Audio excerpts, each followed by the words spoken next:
अस्सलाम वालेकुम। तो आज हम लोग अपनी रिव्यू एक्सरसाइज 1 के क्वेश्चन स्टार्ट करने लगे हैं। ठीक है, क्वेश्चन नंबर 1 जो है ना वो एमसीक्यूज़ तो वो तो पीछे उसके आंसर्स दिए हुए हैं। ठीक है, वो आप लोग वहाँ से कर लेगा। हम लोग क्वेश्चन नंबर 2 स्टार्ट करने लगे हैं। क्वेश्चन नंबर 2 में वो क्या कह रहे हैं। क्वेश्चन नंबर 2 है, if A is equal to 3/2, B is equal to 5/3 and C is equal to 7/5।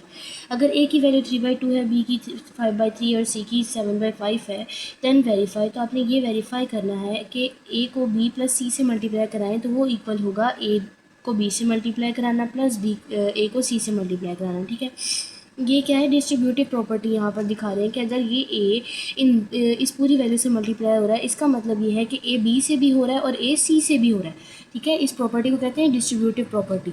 अब हम क्या करते हैं, सबसे पहले लेफ़्ट हैंड साइड ले लेते हैं इसकी। ठीक है, लेफ़्ट हैंड साइड ली, ए की वैल्यू यहाँ पर पुट की, बी और सी की वैल्यूज़ भी पुट कर दी। अब यहाँ पर ना डिनोमिनेटर सेम नहीं है, तो डिनोमिनेटर्स को सेम करने के लिए क्या करेंगे, आप एलसीएम लें पहले।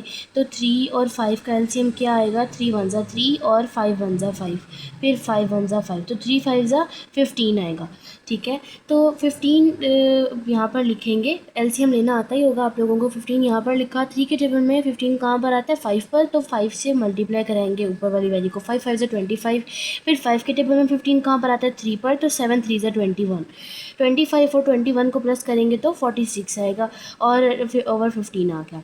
ठीक है, अब इन दोनों वैल्यूज़ को मल्टीप्लाई करवाएंगे, 3 को 46 से, 2 को 15 से मल्टीप्लाई करवाया इन दोनों को आपस में, तो क्या होगा, 3 15 से कट हो रहा था तो उन दोनों की कटिंग कर दी, 3 1 ज़ा 3 3 5 ज़ा, और 2 1 ज़ा 2 2 2 ज़ा 4 2 3 ज़ा 6 हो जाएगा। ठीक है, ये कटिंग हो गई।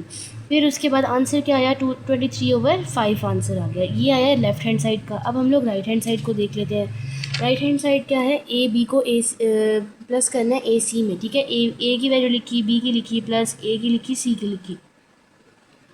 अब उसके बाद 3 और 3 कैंसिल हो रहा था, 5/2 बचा, वो उतार लिया नीचे। 3/2, 3 को 7 से मल्टीप्लाई कराएंगे तो 21 और 2 5 ज़ा 10 हो गया। फिर अब यहाँ पर 2 है और यहाँ पर 10 है, फिर से डिनोमिनेटर्स को सेम करने के लिए क्या करेंगे, अब 2 के टेबल में 10 भी आता है, तो हम लोगों ने क्या करना है कि हम लोग ऐसा कर लेते हैं कि अगर यहाँ पर 10 है तो यहाँ पर भी 10 चाहिए। तो वो करने के लिए, डिनोमिनेटर्स को सेम करने के लिए, हम लोग 5 और 2 को मल्टीप्लाई करा देंगे क्या कहते हैं, 5 से। ठीक है, 5 से मल्टीप्लाई कराया, 5 5 ज़ा 25 और नीचे 2 5 ज़ा 10 हो गया। ठीक है, डिनोमिनेटर सेम हो गए हैं। फिर अब एक ही दफ़ा लिखकर और 25 और 21 को प्लस करेंगे तो हमारे पास आएगा 46।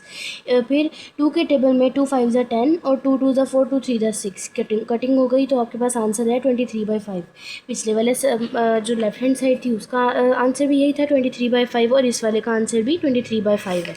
तो हम लोगों की left hand side right hand side के इक्वल प्रूफ हो चुकी है। अब उसके बाद दूसरा पार्ट है कि अगर a प्लस बी जो है वो c से मल्टीप्लाई हो रहा है, तो इसका मतलब ये है कि a भी c से मल्टीप्लाई हो रहा है और b भी c से मल्टीप्लाई हो रहा है। डिस्ट्रीब्यूटिव प्रॉपर्टी है। लेफ्ट हैंड साइड ली, सॉल्व की, अंदर वैल्यूज़ लिखी, 3/2 प्लस 5/3 मल्टीप्लाई बाई 7/5। इन दोनों के डिनोमिनेटर सेम नहीं है, तो सेम करने के लिए सबसे पहले देखेंगे कि इनका एलसीएम क्या आता है। 2 3 10 6 आएगा। ठीक है, 3 के टेबल में 2 के टेबल में 6 कहाँ पर आता है, 2 पर। 2 के टेबल में 6 कहाँ पर आता है, 3 पर, तो 3 3 ज़ा 9, और 3 के टेबल में 2 पर, तो 5 2 ज़ा 10 आ गया। ठीक है, 9 + 10 आएगा 19/6, और यहाँ पर 7/5 ऐसे ही। अब उसके बाद क्या किया आगे, 19 को 7 से मल्टीप्लाई कराएंगे और 6 को 5 से मल्टीप्लाई कराएंगे। 19 को 7 से करवाया तो आपके पास आया 133, और 6 को 5 से किया तो 30 आया। ठीक है, राइट हैंड साइड क्या है, ए को सी से और बी को सी से मल्टीप्लाई कराना है। ए की वैल्यू लिखी, सी की वैल्यू लिखी, प्लस बी की वैल्यू लिखी और सी की वैल्यू लिखी। ए को मल्टीप्लाई करवाएंगे, 3 को 7 से करवाएंगे तो 21, और 2 को 5 से तो 10। यहाँ पर 5 7 से 35 और 3 5 ज़ा 15। एलसीएम यहाँ पर लेंगे तो 2 5 ज़ा 10 और 15 ऐसे ही, 3 5 ज़ा 15, 5 ऐसे ही उतारेंगे, 3 5 ज़ा 15, फिर उसके बाद 5 1 ज़ा 5 5 1 ज़ा 5। ठीक है, एलसीएम ले लिया। अब यहाँ पर आपके पास आया क्या है, 5 3 ज़ा 15, 15 2 ज़ा 30, यानी कि 30 10 के टेबल में भी आता है और 15 के टेबल में भी आता है। 10 के टेबल में कहाँ पर आता है, 3 पर आता है। तो हम लोग क्या करेंगे, इस वाली साइड को, इस वाली फ्रैक्शन को 3 से मल्टीप्लाई करवाएंगे और डिवाइड भी करवाएंगे, और इधर 15 के टेबल में 32 पर आता है तो 2 से मल्टीप्लाई और 2 से डिवाइड करवाया। 21 3 ज़ा 63, 10 3 ज़ा 30, 35 को 2 से 70, 15 को 2 से तो 30। दोनों के डिनोमिनेटर सेम है, 30 नीचे आ गया। 63 में 70 प्लस किए तो 133/30। लेफ्ट हैंड साइड जो है वो राइट हैंड साइड के इक्वल आ गई है। अब अगर ए जो है वो 4/3 के बराबर है, क्वेश्चन नंबर 3 है, कह रहे हैं ए 4/3 के बराबर है, बी 5/2 के बराबर है और सी 7/4 के बराबर है। तो आपने क्या करना है, एसोसिएटिव प्रॉपर्टी होल्ड करवानी है विद रिस्पेक्ट टू एडिशन और मल्टीप्लिकेशन दोनों। ठीक है, एसोसिएटिव प्रॉपर्टी क्या होती है? एसोसिएटिव प्रॉपर्टी ये होती है कि अगर 3 वेरिएबल्स दिए हुए हैं तो उनके अंदर सिर्फ ब्रैकेट्स के चेंज से कोई फ़र्क नहीं पड़ता लेफ़्ट हैंड साइड और राइट हैंड साइड को। यानी कि चाहे आप लेफ़्ट हैंड साइड पर शुरू में ब्रैकेट लगा दें, यानी कि पहले 2 में ब्रैकेट्स लगा लें या आखिर के 2 में ब्रैकेट्स लगा लें, वो बराबर होगा राइट हैंड साइड की ए प्लस बी के पर ब्रैकेट लगी हो या बी प्लस सी पर ब्रैकेट लगी हो। ठीक है, यानी कि इस वाली जो प्रॉपर्टी है इसको हम लोग दो तरीके से लिख सकते हैं। चाहे आप A plus B plus C equals to A plus B plus C कर लें, या आप ऐसे कर लें कि A plus B plus C equals to A B और यह आ गया सी। चाहे ऐसे कर लें या ऐसे कर लें, ब्रैकेट इधर लगाएं या इधर लगाएं, आंसर दोनों का सेम ही आएगा, ये दोनों इक्वल ही होंगे। तो हमने क्या किया, वैल्यूज़ पुट कर दी इधर 4/3 प्लस 5/2 7/4। अब उसके बाद यहाँ पर ब्रैकेट, सबसे पहला काम हमारा होता है कि ब्रैकेट्स को सोल्व करना होता है। लेफ्ट हैंड साइड पर हमने सबसे पहले ब्रैकेट की वैल्यू अंदर देखी तो 7/4 और 5/2 है, 4 है यहाँ पर और यहाँ पर 2 है। तो यहाँ पर वाला 4 2 की टेबल में भी हमारे पास 4 आता है। तो हम लोगों ने क्या किया, डिनोमिनेटर को सेम करने के लिए 2 को भी ऐसी वैल्यू से मल्टीप्लाई कराया जिससे हमारे पास 4 आ जाए। तो 5 2 ज़ा 10 और 2 2 ज़ा 4, 10/4 प्लस 7/4। ठीक है, दोनों की वैल्यू सेम हो गई। और यहाँ पर क्या हुआ कि 3 2 ज़ा 6, इन दोनों का एलसीएम क्या आएगा 6, क्योंकि दोनों में कुछ भी कॉमन नहीं है। तो फिर 3 2 ज़ा 6 करेंगे। अब 3 के यहाँ पर 6 आ गया, 3 के टेबल में 6 कहाँ पर आता है 2 पर, तो 4 2 ज़ा 8 और 2 के टेबल में 3 पर, तो 5 3 ज़ा 15 और प्लस 7/4 ऐसे ही आ रहा है। पहले ब्रैकेट को सॉल्व किया 7, अब यहाँ पर ये दोनों का डिनोमिनेटर क्या हो गया, सेम हो गया। तो 17/4 दोनों को प्लस करके और आंसर लिख दिया अब हमने। और यहाँ पर 8 और 15 को प्लस करेंगे तो आपके पास क्या आएगा, यानी आप इसकी जगह पर एक और पॉइंट ऐड कर लेंगे, 4/3 है प्लस इन दोनों को हम लोगों ने इस तरीके से किया 10 + 7/4। ठीक है, क्योंकि डिनोमिनेटर सेम थे तो एक ही दफ़ा लिख दिया। और यहाँ पर क्या होगा कि 8 और 15 को प्लस करेंगे तो 23/6 आया और यहाँ पर 7/4 आया। अब इन दोनों को सेम करने के लिए एलसीएम आगे से नीचे से हम लोग ले रहे हैं। ठीक है, यहाँ पर 17/4 आ गया और इधर 23 मल्टीप्लाई बाय 2। ये क्यों किया हम लोगों ने, क्योंकि 6 और 4 के दरमियान एलसीएम अगर हम लोग इनका लें, ये देखें 6 और 4 का, तो 2 3 ज़ा 6, 2 2 ज़ा 4, फिर 2 1 ज़ा 2 और 3 1 ज़ा 3 किया, तो 3 2 ज़ा 6 और 6 2 ज़ा 12, आपके पास आया 12। तो हमने हमारा जो डिनोमिनेटर में वैल्यू आएगी वो क्या आएगी, 12 आएगी। सही है। अब उसके बाद क्या चीज़ है कि हम लोगों ने देखना है इधर के 6 के टेबल में 12 कहाँ पर आता है, तो 6 के टेबल में कहाँ पर आएगा, 2 पर आएगा। तो 23 को भी 2 से मल्टीप्लाई करवाया, 23 को 2 से मल्टीप्लाई कराया तो 46, और यहाँ पर 7 को 3 से मल्टीप्लाई कराया तो 21। तो वही वाली चीज़ आ गई। और फिर उसके बाद क्या है, यहाँ पर भी हम लोगों ने देखा कि डिनोमिनेटर सेम नहीं है, तो फिर उन लोगों को सेम करने के लिए क्या किया कि 3 4 ज़ा 12 होता है। 3 के टेबल में 12 कहाँ पर आएगा, 4 पर आएगा। ऊपर नीचे 4 से मल्टीप्लाई कराया और यहाँ पर 3 से मल्टीप्लाई करवाया। फिर डिनोमिनेटर सेम हो गए, प्लस किया इन दोनों को, 6 और 1 को करेंगे तो 7, 1 और 5 को तो 6, 67/12। यहाँ पर भी 6 को 1 तो 7, 4 को 2 में तो 6, 67/12। ये दोनों सेम हो गई तो ये होल्ड कर गई और हेंस प्रूव्ड। ये थी हमारी associative property with respect to addition. अब हम लोग देखते हैं with respect to multiplication. A multiply by, अब यहाँ पर भी वही सेम है कि चाहे आप ब्रैकेट शुरू में लगाएं या आखिर में लगाएं, इक्वल आंसर जो है वो हमेशा इक्वल ही आना है।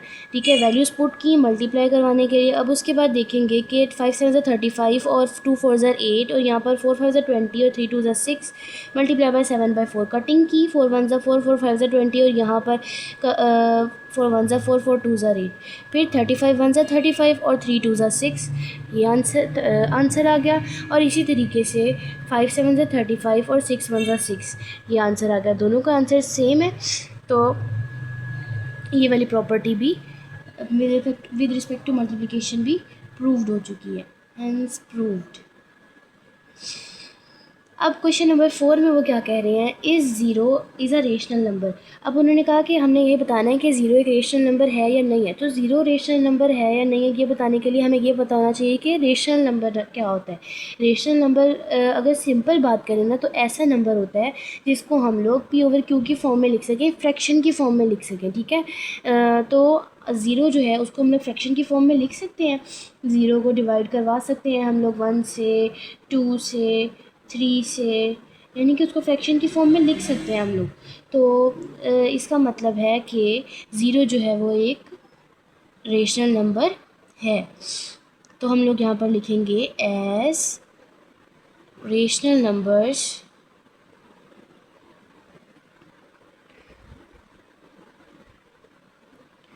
are those which can be written in the form P by Q. So 0 is a rational number,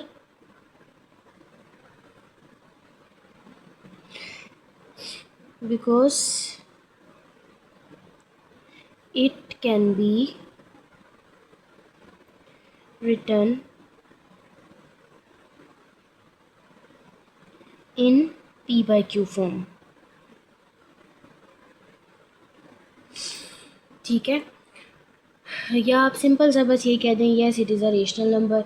statement वैसे अगर आया तो आप लोगों को थोड़ी बहुत तो बतानी पड़ेगी ही इसकी कि रीज़न क्या है कि ये रेशनल नंबर है, तो वो तो बताना पड़ेगा आपको।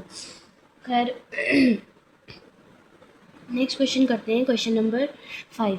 क्वेश्चन नंबर 5 में उन्होंने क्या कहा है कि आपने स्टेट करनी है trichotomy property. Question number 5, state the trichotomy property.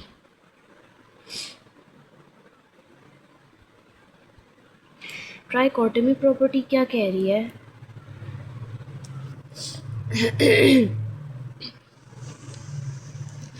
जो आपकी बुक के पीछे ही पेज नंबर मैं बताती हूँ आपको, पेज नंबर है ये 8, ठीक है। आपके बुक के पेज नंबर 8 पर उन्होंने ट्राइकोटोमी प्रॉपर्टी दी हुई है, for all A B belongs to real numbers either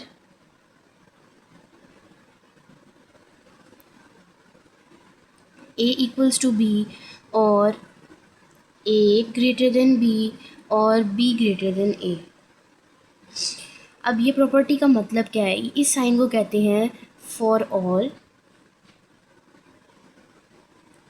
ठीक है। ये जो ये वाला साइन है इसको कहते हैं बिलोंग टू का साइन, और इनका तो आपको पता ही है, ए इक्वल्स टू बी के ए बराबर है बी के, A greater than B, greater than का साइन है ग्रेटर,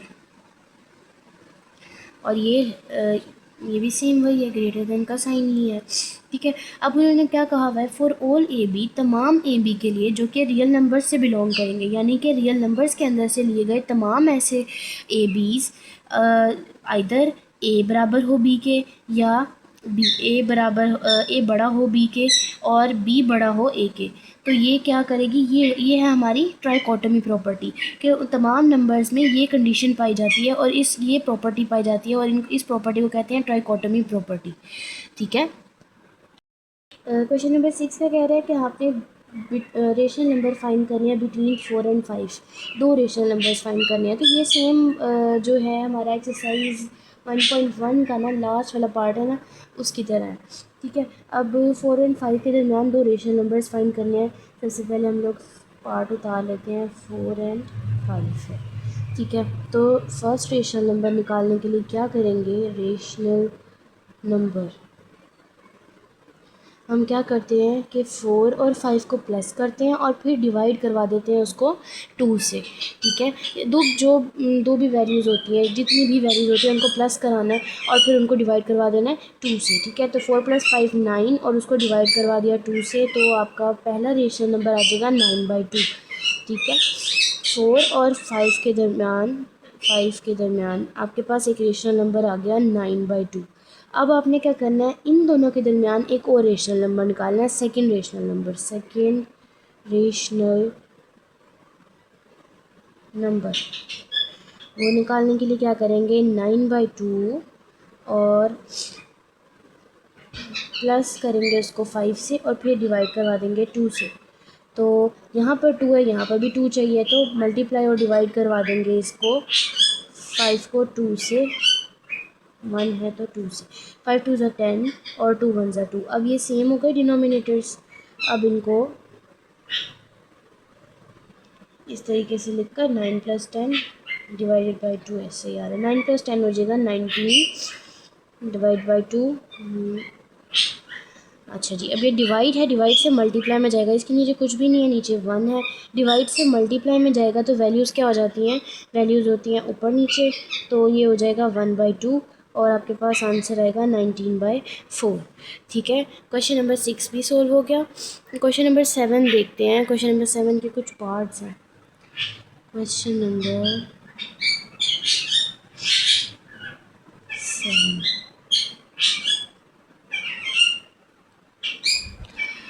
सिंप्लीफाई करना है हमने।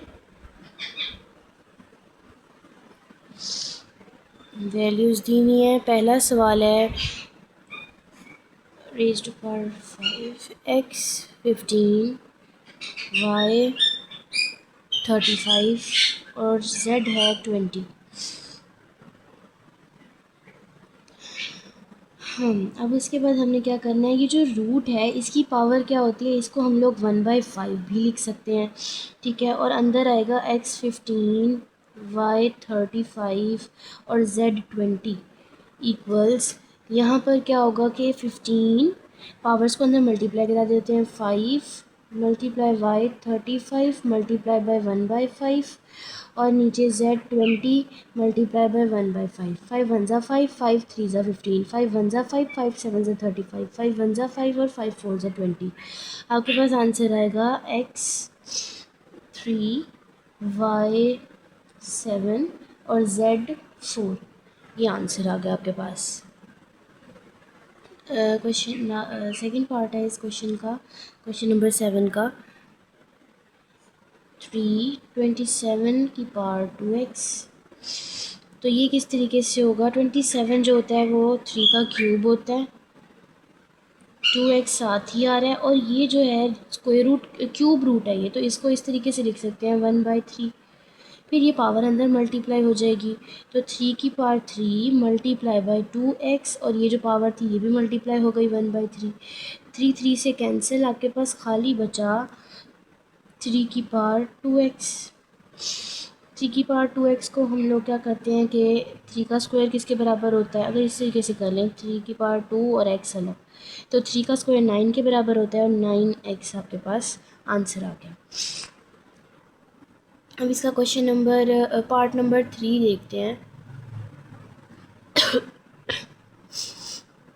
अच्छा, आप लोगों की बुक में ना यहीं तक ही आंसर है, तो आप लोग यहीं तक करें।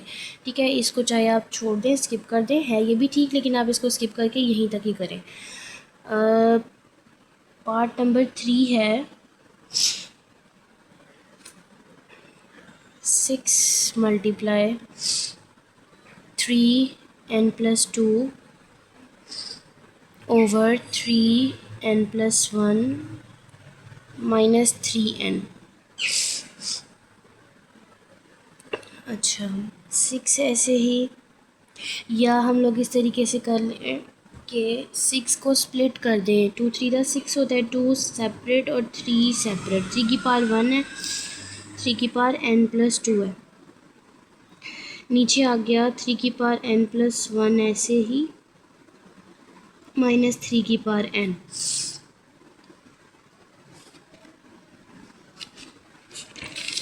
तो ये हमारे पास आएगा 2 सेपरेट है, 3 की पावर n+2, और जो बेसिस सेम है क्योंकि, तो ये जो 3 की पावर 1 है इसको हम लोग प्लस कर सकते हैं, और नीचे पीछे है 3 की पावर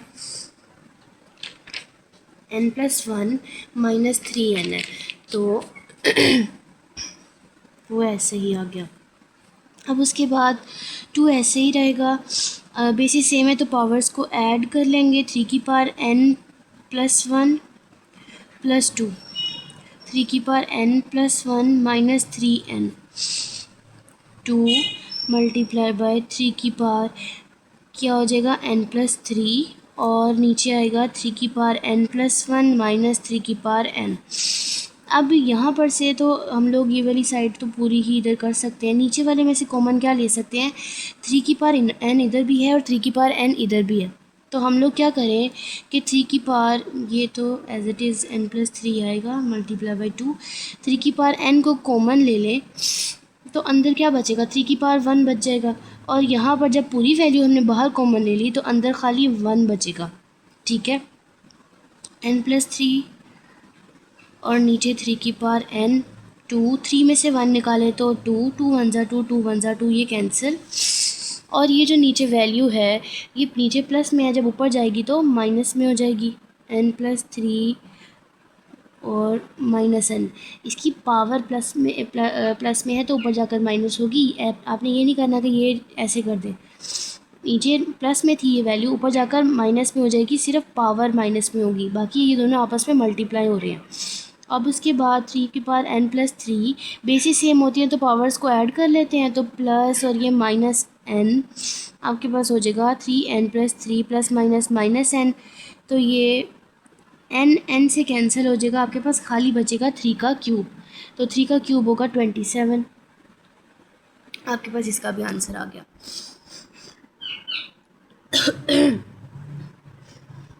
अब उसके बाद हम करते हैं question number 8।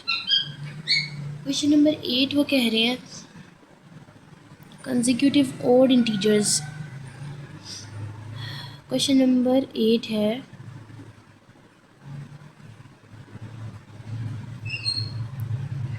Some of 3 consecutive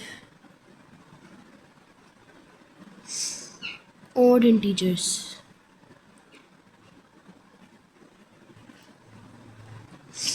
is 51. Find 3 integers.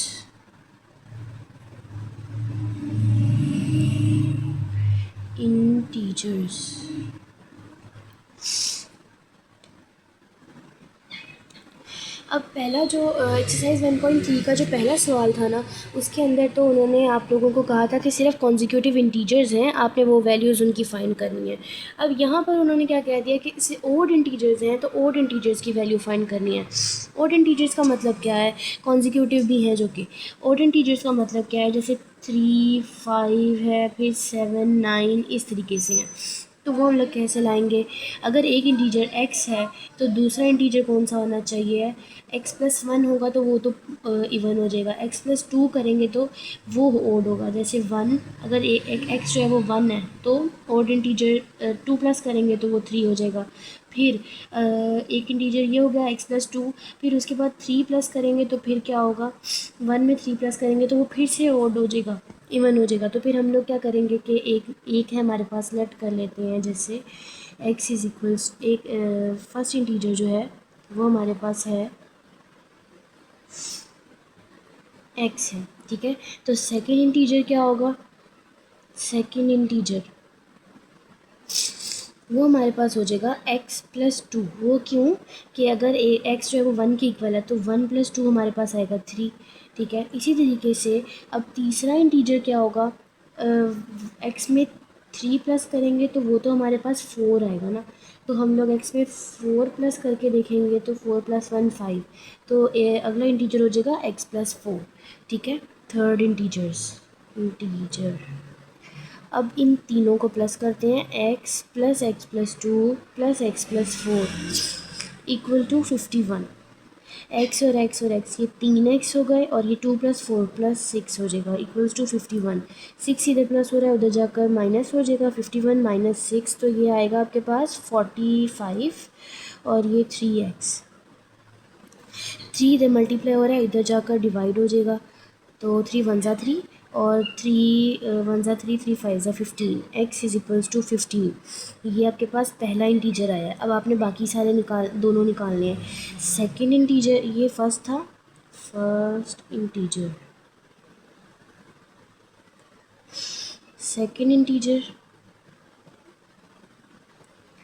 x+2 है, तो वो क्या होगा 15 + 2, वो इक्वल्स टू 17। अच्छा, जो थर्ड इंटीजर हमारा क्या है, x+4 करना था, तो 15 में 4 प्लस किए तो 19 आ गया। तीनों इंटीजर्स आ गए, 15, 17 और 19। ठीक है, अब हम लोग करते हैं, ये क्वेश्चन नंबर 8 था, क्वेश्चन नंबर 9 करते हैं। Question number 9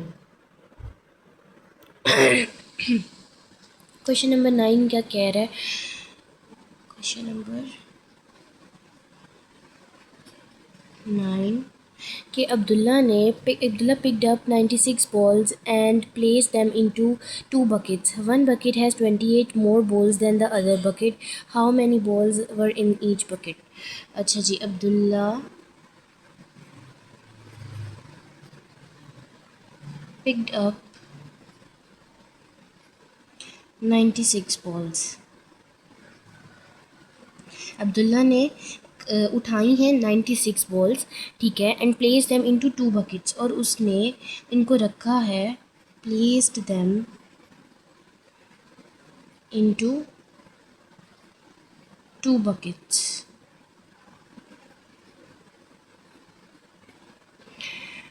One bucket has 28 more 28 more balls than the other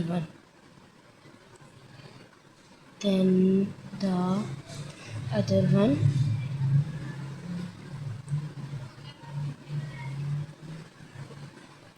How many balls were in each buckets? Balls in each buckets हमने फाइंड करना है, in each bucket. अब उन्होंने क्या कहा है, Abdullah picked up balls, Abdullah ने 96 बॉल्स उठाई हैं और उनको ना 2 बकेट्स में रख दिए। एक बकेट के अंदर 28 ज़्यादा हैं दूसरी बकेट से, ठीक है, 28 बॉल ज़्यादा हैं। तो हमने अब ये बताना है, अब ये नहीं बताया उन्होंने कि क्या कहते हैं, एक बॉल के अंदर इतने हैं तो दूसरी के अंदर इतने हैं, बस उन्होंने ये कह दिया कि एक बकेट के अंदर जो है वो क्या कहते हैं 28 बॉल्स ज़्यादा हैं दूसरी बकेट से। तो हमने बस ये बताना है कि दोनों बकेट्स के अंदर कितनी बॉल्स हैं एग्जैक्टली, ठीक है। तो हम लोग लेट कर लेते हैं, लेट के एक बकेट के अंदर one bucket have balls x, तो दूसरी बकेट के अंदर कितनी हो जाएंगी, अदर बकेट के अंदर x+28, क्योंकि उन्होंने कहा एक के अंदर दूसरी मतलब बकेट में 28 ज़्यादा हैं, तो हम लोगों ने इसलिए x+28 कर लिया। अब अगर इन दोनों को हम लोग प्लस कर लें, x जो कंडीशन दी हुई थी कि इन दोनों के अंदर according to given condition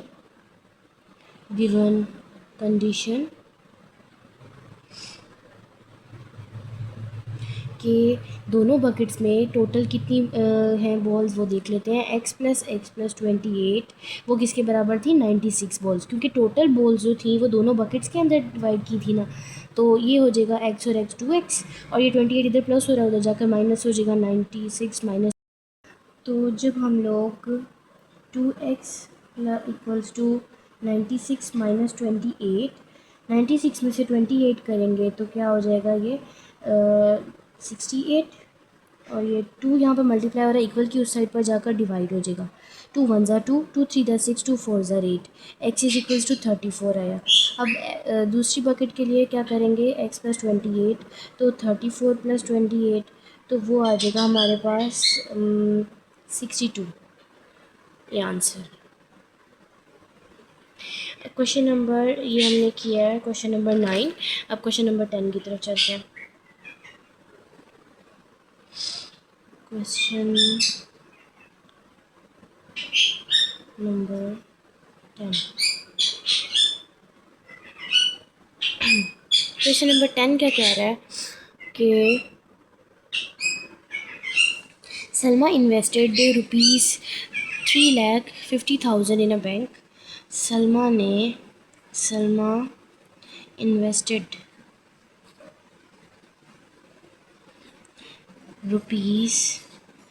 ₹3,50,000 in a bank, which paid simple profit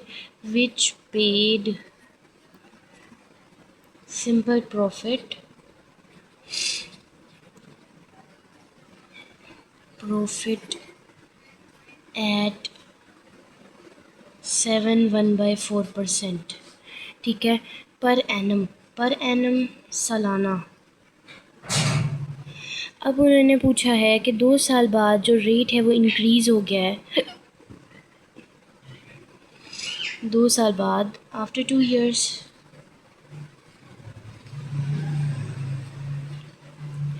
rate was increased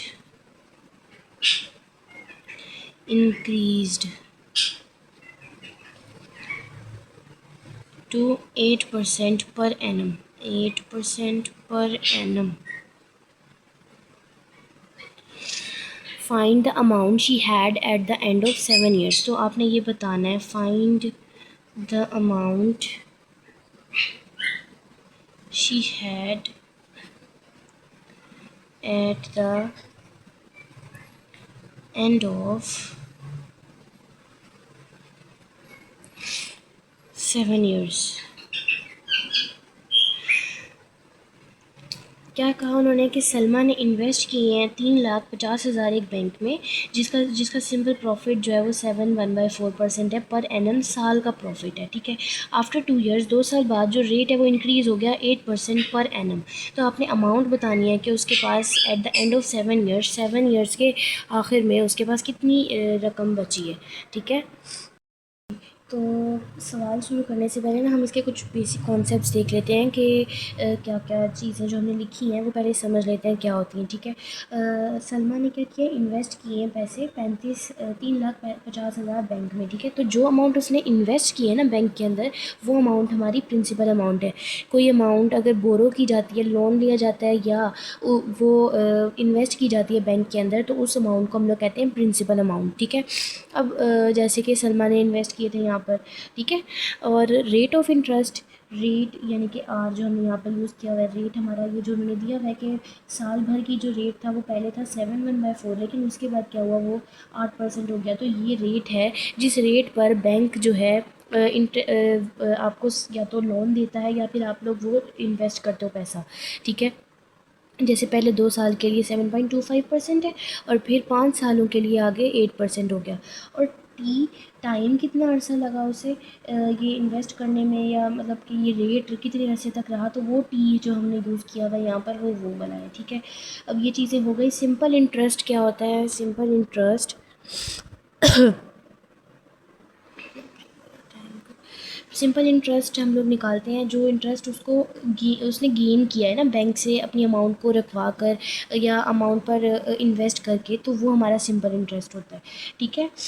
उसको किस तरीके से निकालते हैं, पी को multiply R multiply by T divide by 100, ठीक है। प्रिंसिपल अमाउंट लिखी, रेट्स लिखिए कि 2 साल के लिए रेट था 7.1/4 और फिर 5 सालों के लिए चेंज होने के बाद 2 साल बाद चेंज हो गया तो वो 5 सालों के लिए 8% हो गया। टोटल ईयर्स कितने हो गए, 7 ईयर्स हो गए। 2 सालों में 7.25% था, इसको सॉल्व करेंगे जो 7.25 आता है, और फिर अगले 5 सालों तक 8% रहा।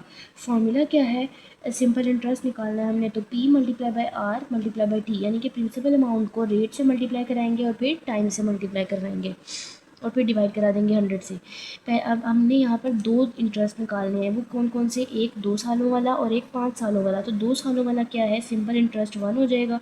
प्रिंसिपल अमाउंट लिखी यहाँ पर, रेट जो था वो 7.25 था और टाइम टी लिख दिया डिवाइडेड बाई 100। इनको सॉल्व किया, मल्टीप्लाई करवा कर डिवाइड करवाया तो हमारे पास आया 50750। ठीक है। और उसके बाद अब निकालते हैं सिंपल इंटरेस्ट 2। ठीक है, यानी कि जो 5 सालों के लिए है। ठीक है, तो वो क्या है, P multiply by R multiply by T. ये अमाउंट प्रिंसिपल अमाउंट लिखी, और जो रेट अब 5 सालों के लिए रेट जो था वो चेंज हो गया था 8%, और टाइम जो था वो 5 सालों का था 5 था। ठीक है, मल्टीप्लाई कराया इनको तीनों को। सबसे पहले क्या किया मैंने, 2 ज़ीरोज़ ये जो थे वो इनको ज़ीरो से कैंसिल करके इनको तीनों को मल्टीप्लाई करवाया तो 1,40,000 आया। ठीक है, अब ये हमने निकाला है यहाँ पर टोटल इंटरेस्ट। ठीक है, जो इंटरेस्ट उसको 2 साल और 5 साल दोनों में जितना इंटरेस्ट उसको हासिल हुआ है वो इंटरेस्ट हमने यहाँ पर लिखा है। तो वो प्लस करके तो वो आया 1,90,750। ठीक है, अब उस इंटरेस्ट को हमने क्या करना है, उसकी जो प्रिंसिपल अमाउंट थी उसके अंदर हमने ऐड कर देना है, तो वो 540,750। ठीक है, ये आ गया।